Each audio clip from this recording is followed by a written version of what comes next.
Welcome back to your last budget launch, where you are setting up your zero debt budget for the first time.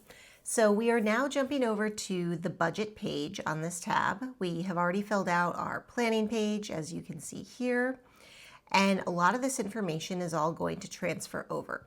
So you'll notice that the credit cards and loans section is filled in with all of your debts that you listed, with your minimum payments, starting balances. And if you selected a debt as your number one priority debt, like you're going to send extra to it, it's going to be highlighted in darker orange. You'll also notice that some things are totaling up here, the total amount of debt. Right now, the net worth is sitting at a negative amount for that because we haven't put in like bank account balances yet. And then you'll also notice over here in the middle, our money left to budget is at 0. We didn't put in bank account balances yet. And all of your categories and information has copied over. So what this means is this section at the top is for debt, and then each section below is all of your 6 category groups with all of the categories underneath that you listed. So for example, rent, we said is due by the 1st. The target or goal that you set is $18.50. And it is not a sinking fund, and we haven't spent anything, and there's nothing available to spend either because we didn't put any money in this category. So we are going to go through this whole process. I just wanted to point these things out to you, what it looks like before you get started though. So when I come over here, I now need to go check my bank accounts, right? So I'm going to put in that I have a checking account and that I have a savings account. Now, if you've got lots of accounts, you probably don't need to have all of them. You definitely need to have a checking and ideally a high yield savings account. If you've got like 15 bank accounts because you've been using them as budget categories to keep things separated, just know that you really don't need that many. You can consolidate, and this will help you do that. But as it stands, there are 8 slots, so feel free to use up to 8 of them. If you use a lot of cash, you pay for a lot of stuff in cash, I suggest you consider doing something like a wallet account where you're going to keep track of all your cash as if your wallet is a bank account. So every time you spend from it, you would select that as the account that you're spending from. And then you're responsible for keeping track of what's left, though, to the penny. If you only use cash intermittently, like not very often, I suggest not doing that and just loading it as a transaction from the ATM. We'll go through that in a different video. But so if you use cash a lot, make sure you include a wallet account here. All right, so starting balance. You are going to go look this up to the penny.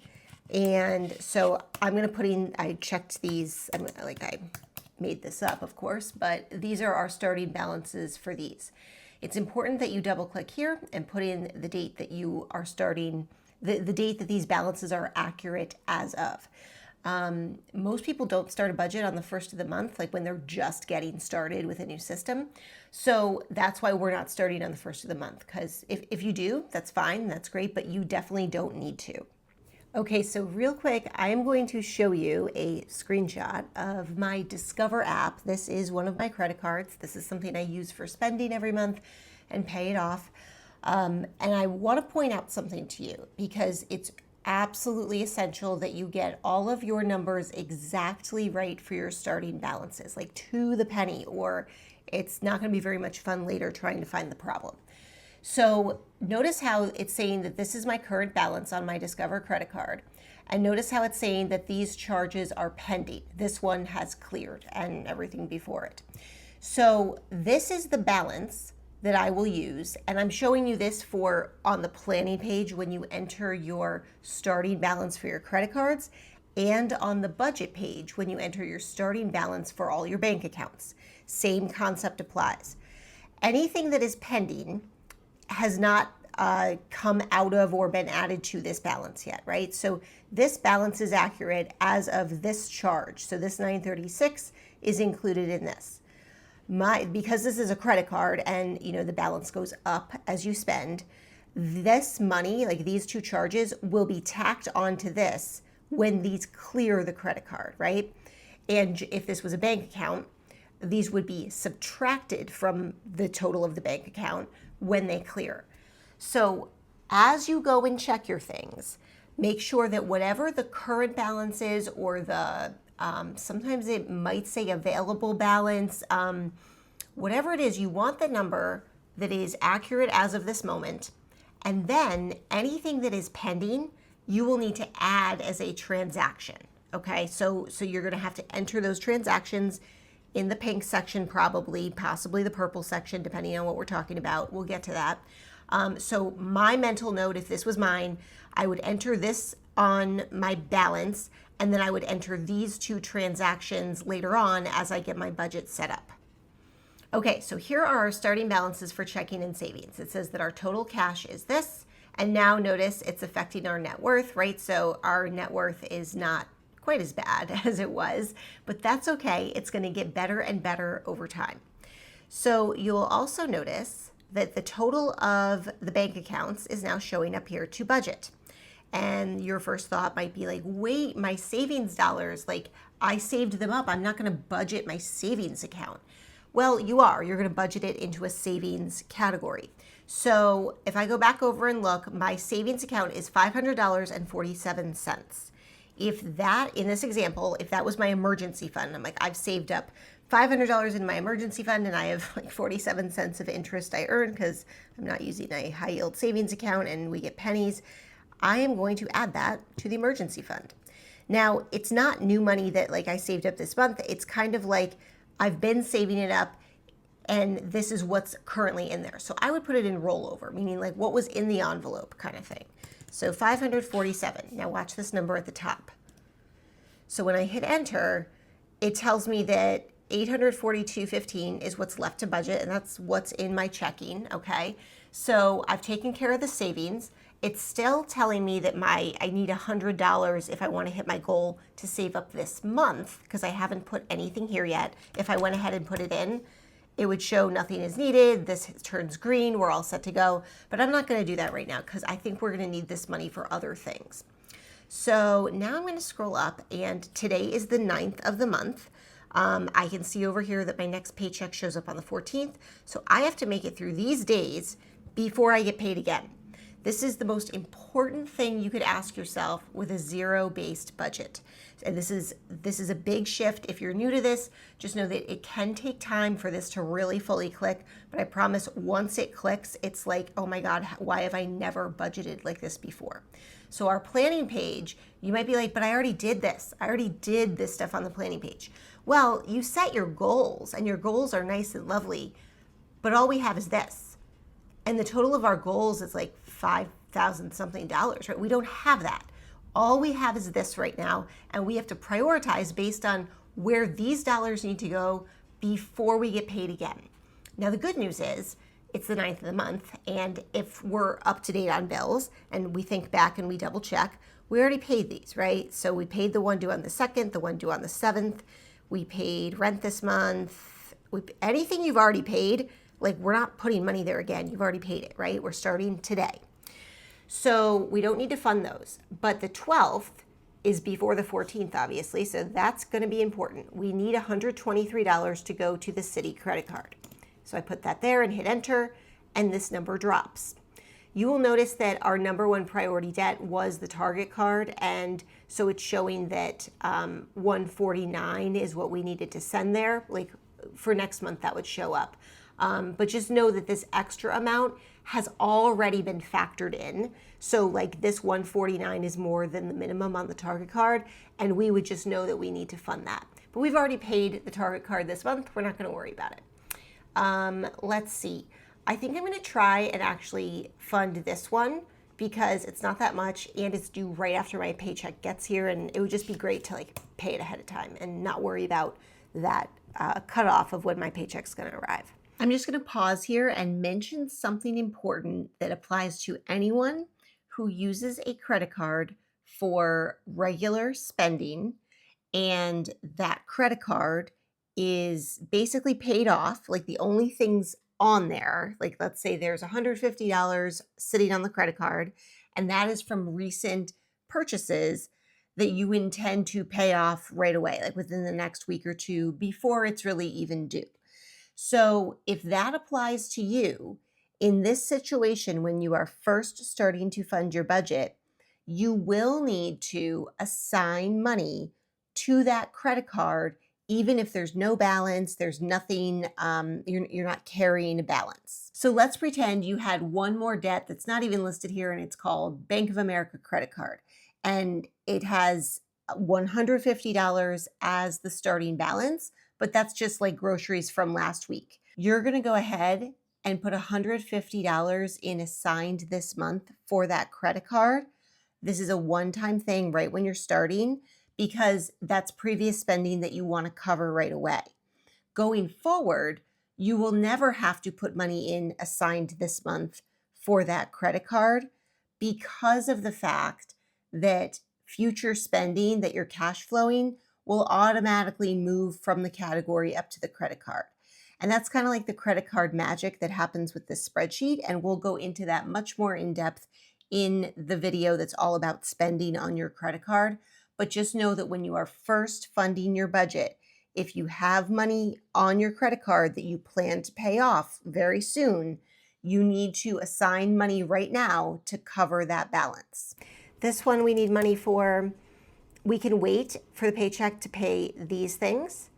Groceries, we are going to need money for. One way of going about this is if you need $700 for the month, you can divide it by the number of months in the day, and that's kind of like your daily rate of what you on average spend, right? So if I do this on my calculator now, I'm going to do 700 divided by 31 days in March, and I get a number. It says, like $22.58 a day. And I know that, let's say like maybe just a week, right? Like I know this is like 6 days. So I'm going to multiply by 7.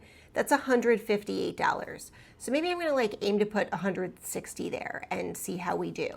And if you know you need more than what, just put whatever you think you need until you get paid again. We're going with like base priorities right now. For gas for the car, like let's say you think, okay, got to fill up once this week, so I need $50 for sure. We're down to $452. Now we scroll down, and let's say you're thinking, okay, I know I'm going to need some money for these things. I need at least 40 for that. We are getting haircuts this week. The kids have some kind of activity coming up. We can wait on clothes. These other things are not urgent. Let's say that for fun money, let's say you and your partner do have like, nights out with your friends coming up and you want the money there for that. And then we look down here and we say, okay, well, we're basically at the end. So we can prioritize and start putting this toward other bills and get a little bit ahead, right? Because we're going to need to. So you might say, okay, I've got $242. I could put it, I think I'm going to put it toward either it's going to cover the cell phone bill totally, so I can put it there. And then we got $107.15 left. See, I'm doing this on purpose. Like you can see that I'm thinking this through. This is what you're going to do. And you might change your mind. You might be like, no, I'm just kidding. I'm not doing that. And you're not going to break it. Notice how we're typing only on gray. If I try and type something here, it's going to say, don't do that. And you say cancel. So let's say I'm going to put it toward the one that's due on the 19th. It's not the full amount. I'm not going to have everything. That's okay. Let's say I'm going to just do that. And we budgeted to exactly 0. And we know that we just need to fill in the rest. We're going to need another $44.85 to fill this up. And we'll do that when we get paid again. So for right now, we've got money for groceries. We've got money for gas. We can pay our bills up through our next paycheck. And we have some spending money for things that we need. Now, let's say suddenly like your kid needs something for clothes, I don't know, or you do. Let's say something comes up and you have to buy something and you need like $20 here. You're going to be overspent and you can't do this. You have to fix this. So I might be like, okay, I'm taking $20 out of here. We're just going to have to spend less than this. It is possible to use the cover overspending down here. Just so you know, I mentioned this in the overview. We'll get to that, but that's meant to kind of like save you from having to rearrange your numbers here. When you are initially just budgeting this to 0, you can just swap them out and rearrange them. No big deal. Okay, so we have budgeted to 0 and we have covered everything that absolutely needs to be covered between now and when we get paid again. Now, the only other thing you need to do, which we didn't do first, and so we are possibly going to have a problem, right, is all those pending transactions that I mentioned, right, when I showed you the screenshot of my Discover thing. So let's say that you do have a pending transaction from the 8th. It hasn't gone through yet. Let's say you went to the grocery store and it was $32.47. So here's how you're entering spending as anything that's a pending transaction and anything going forward. This is how we do spending. So the category is groceries. And if you've got a lot of categories and you don't want to search for it, I can start typing GR and it's going to pop up. So I click on that. I spent this from my checking account, like I used a debit card. So let's say that's that. And what's going to happen is it is going to come out of my groceries amount. I put in 160. I spent $32.47. So my available to spend is now down to here as of right now. I can always add more later, and I will definitely have to when I get paid again. But as of right now, it's like if you imagine you have cash, pretend you have cash, this is what would be left in the envelope. Okay, so that's what you can trust. You're not looking at your bank account anymore and being like, well, I've got $800 something. Like, no, you don't. You have $127.53 for groceries, unless you want to move money from another category and have less elsewhere. Okay, so you will enter any pending transactions, because this is important. If you, for some reason, like if this was closed that was pending for this one, you'll notice that now it's overspent. Like even though we budgeted $20, a pending transaction actually was more than that. So we have to fix that. We would probably at this point just change these numbers, or you could use the yellow section and cover your overspending. So I'm just going to take this back to groceries. Let's see, this one. Okay. If at any point you notice a red triangle, it's like super small, it shows up here, it's kind of the top corner of any one of the drop downs, you need to fix that. That means that it's kind of like maybe you went back and changed your category name. Like if I went back to groceries on my planning page and I changed it to say just groceries and I got rid of the word household, it wouldn't recognize the category name. And so then the spreadsheet would not be calculating correctly. So if you see a red triangle at any point, you need to just click it and reselect the correct one and fix it, because your numbers may change then. The other thing to keep in mind is if I went in here and I said, okay, on this day, I went to the gas station, okay, and I spent $48.74, and I just left it there. Nothing has happened. You have to fill out all of it or your spreadsheet is not accurate at all. So notice how gas for the car is still showing $50. That's because I didn't select gas for the car, right? And my checking account is still showing like what was in there before because I didn't tell it to take the money out of it. So you have to complete these lines for them to be accurate. The date, honestly, the date doesn't matter as much. Like that's not going to affect your numbers, but you can't trust your numbers unless you have all of these things filled out, okay? These things in gray here, these were a recent addition as of the time I'm recording this. This is for your convenience because now when I jump over to my checking account, see I went to bank number 1 because it was the first one listed.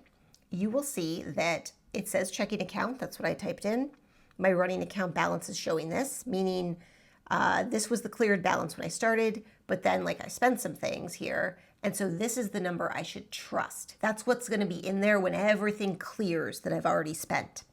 You will notice that those numbers are showing up here so that if you are looking at this and you're like, wait a minute, I need to go back and check that. Something's not right. You can figure out easily where this is pulling from because these are going to pull from all different sections of the spreadsheet. So when these things actually clear, like I open my bank account app and I look and I'm like, oh, yep, okay, the grocery store cleared. This one's not cleared yet. Okay, so your cleared balance will then change and this should match what your bank app tells you. And then pending is going to be the total of anything that has not cleared yet. And that's going to be true for these numbers will be like the total of everything across all these columns. And they should match what your bank is telling you. Now for pending, sometimes like if, let's say I wrote a check and I am going to put it in the mail tomorrow. I could enter a transaction for that check so that I don't forget it's going to come out. So I would see it pending here, even though the bank doesn't say it's pending, because like the bank doesn't even know I wrote the check yet, right? So you're going to want to do that so that you don't forget how low your balance truly is. Okay, so my goal for this video was to get you to the point where you have entered all of your bank accounts and the dollars showed up here, and then you budgeted every single dollar and cent into a category based on your priorities. And then any pending transactions that you've already charged and you can see on your account as pending, you've entered. So I'm going to show you just one more thing about credit cards if you've got pending credit card stuff. Let's say on the 7th, you charged, let's say this one is, where do we have money here? Haircuts. Let's say you got a haircut and I don't know, you paid that much money and it came from the haircuts category and you charged it to a credit card because let's say you spend on your credit cards. If you do this, remember you need to check that box on the planning page, this one right here, if you spend on your credit card and pay it off right away. Okay, so I'm going to go ahead and check that and just show you. So if I spent on my credit card and I'm planning on paying it, that's fine. If that one is pending, the other thing that might be pending is, let's say you actually paid a debt. So if you paid a debt, let's go up and look. The Best Buy credit card, we put $47 in that assigned because we need to pay that. Let's say we went ahead and did. It went from checking and it went to the Best Buy credit card. So that one was pending and now that money has been taken out of checking. So we know that we can trust that, okay? So Best Buy will be at 0. We can say it's paid and done, right? The other thing to keep in mind though that I just showed you is this haircut that we charged to the Discover card. Notice how we now, even though we paid this, we didn't even put any money here because like we already paid it for the month, but now there's money. That's because it took it out of haircuts down here. We put in 50, now there's only 1322 because that money got moved up here so that we are ready to pay Discover. So that money is set aside. It's not in our bank account anymore. Like on here, we're not looking at that number in our bank account. It's set aside for this so that when we are ready to pay this, it's there. We can't accidentally spend it on something else. That is how you prevent debt going forward, okay? So let's pretend that this was actually due on a different day and we still had to fund $167, okay? So I'm just going to finagle the numbers here to show you. So let's say I did fund $167 for this, and we had this money here that we were spending on our credit card and we want to send. Now it's telling me to send $203.78 to this credit card to cover the new charge and to cover my minimum or whatever I said I wanted to send to it, okay? So that checkbox is going to affect how this works. And I'll do another video that goes really into depth on if you spend on your credit cards. But as you get started here, you want to, I'm just going to hit Control Z. You want to make sure you budget to 0 and you want to make sure that any pending transactions have been put in as you move forward. And the next video, I will go through very carefully how to input your spending, how to input your income, and stuff that you're going to do throughout the month just to maintain your budget.